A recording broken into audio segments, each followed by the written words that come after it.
Welcome to Bible 101. We've been looking at qualities of the Bible that would reflect that the documents in it actually came from God. In other words, we've been looking for God's fingerprints on the Bible. One significant body of evidence are the previews or predictions found in some of the earlier books of the Bible. These are referred to as prophecy. We then see that in some of the latter books of the Bible, those predictions came true. These previews and predictions in the Old Testament are like movie trailers. Movie trailers are short clips that preview a coming film. They don't give you the entire story of the film. But later when you watch the movie, you can see how that those clips fall into the entire storyline. So it is with the trailers or previews of the Old Testament about people and events that will occur in the New Testament. The previews found in the earlier books of the Bible about people and events that will occur later on are on a variety of topics. However, the most important found in the scriptures have to do with previews about the Messiah or the Christ. Let's examine another messianic prophecy. It's Psalm 22, a poem written by King David of Israel. David writes it in the first person, and he lives 1,000 years before Jesus. David was also an ancestor of Jesus. But more importantly, the Bible presents him as a prototype for the Messiah, a shadow of the real thing to come. There's nothing in David's personal history like what he describes in this poem.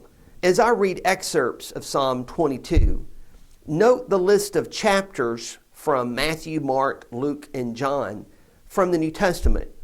These chapters record the very important event of the execution of Jesus by crucifixion. As you look at these excerpts from Psalm 22, note what is recorded in those chapters in the Gospels. And look at it yourself and see how that the writings of David centuries before line up exactly with the events of Jesus' crucifixion. We start with the first statement in David's Psalm 22. My God, why have you forsaken me? Why are you so far from saving me from the words of my groaning? According to the gospel records, these are the very first words that Jesus utters when he's placed upon the cross for crucifixion. It's as if Jesus is pointing back to the writings of David, pointing back to Psalm 22. Now, it's clear that these are the words of Jesus on the cross, the words that are under his control. But note how that the other details about his death here have to do with things that are not under his control if he's merely a man. Here's the next statement from Psalm 22, verse 6 to 8. But I am a worm and not a man, scorned by mankind and despised by the people. All who see me mock me. They make mouths at me. They wag their heads. He trusts in the Lord. Let him deliver him. Let him rescue him, for he delights in him. These are the things that the enemies of Jesus barked at him as he was hanging on the cross, dying. And these are the very words that are recorded by David centuries before. These are the people, the ones saying these things, who were Jesus' enemies. They wanted to discredit him, but yet they are acting and they are talking in exactly the same manner as Psalm 22 depicts. Psalm 22 continues, starting in verse 14, I am poured out like water, and all my bones are out of joint. My heart is like wax. It is melted within my breast. My strength is dried up like a potsherd, and my tongue sticks to my jaws. You lay me in the dust of death. Let's talk a little bit about crucifixion as a form of execution. It occurred when a person was placed on two wooden beams. On the cross beam, Nails would be driven into the wrist area of the person. And then a nail would be driven through the two ankles into the upright beam. And then the beam was suspended, and the person would hang there with the pressure of the weight of their body on those nails. As a result, this put incredible pressure on the torso. A person would have to pull up to get a breath. What would begin to occur are three things. One is the slow loss of body fluids. Second of all, fluids pooling in the chest. And third of all, a slow draining of strength of the muscles so that a person had a hard time pulling up and getting a breath. It was meant to be slow and torturous.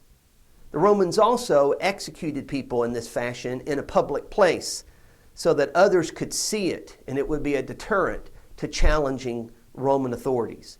This is the kind of death that Jesus is experiencing as recorded in the Gospels. And this is also the kind of death that David is depicting centuries before. Note again those two verses from Psalm 22. Look at how David is previewing the stretching out of the body, the slow drain of fluids, and the dwindling of strength. Continuing in David's psalm, starting in verse 16. For dogs encompass me, a company of evildoers encircles me. They've pierced my hands and feet. I can count all my bones. They stare and gloat over me. It is notable that crucifixion, as practiced by the Romans, was not a common form of execution in David's day.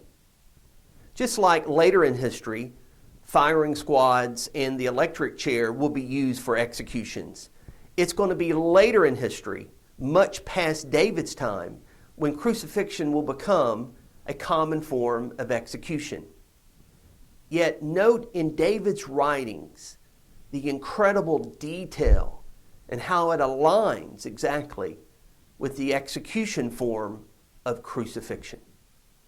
Then there is this statement in verse 18. They divide my garments among them, and for my clothing they cast lots. Crucifixion by the Romans involved the stripping of the person of all their clothing. The gospel writers record how that Jesus' clothing was divided up among the soldiers who put him to death, but how that there was one garment that was without a seam, so they didn't want to tear it and ruin it. As a result, the soldiers cast lots, which is sort of like throwing dice or drawing straws to determine randomly who got that garment. Look how David's poem, so long before Jesus' death, describes such a scene exactly. Read Psalm 22 for yourself and the chapters listed from the Gospels that correspond with what David is describing. See if David, long before Jesus died, did not describe Jesus' death in detail. How could David do that? If David is just working from his own knowledge, he couldn't. Only God could provide that preview long in advance. Let's return to the facts of the time frame one more time.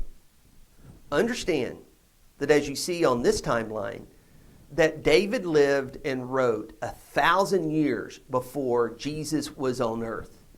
How could David know about Jesus in such detail so far in advance? Now, some people challenge and even dispute that the writings of David or, say, Isaiah were complete in their lifetime. What they claim is that David wrote some things in his lifetime, and so did Isaiah or Jeremiah, but years later, after they already had died, that others wrote things and added it to their collection, and they claimed that they came from David or Isaiah. Is this true? And why do people do that? It's done so in an attempt to discredit the argument that there is a long time frame between the writings of David, the writings of Isaiah, and the life of Jesus. This is an important question to consider. But I want you to look at one more bit of evidence, which proves that indeed there is a significant amount of time that took place between the writings of the Old Testament and the life of Jesus. This has to do with something called the Septuagint.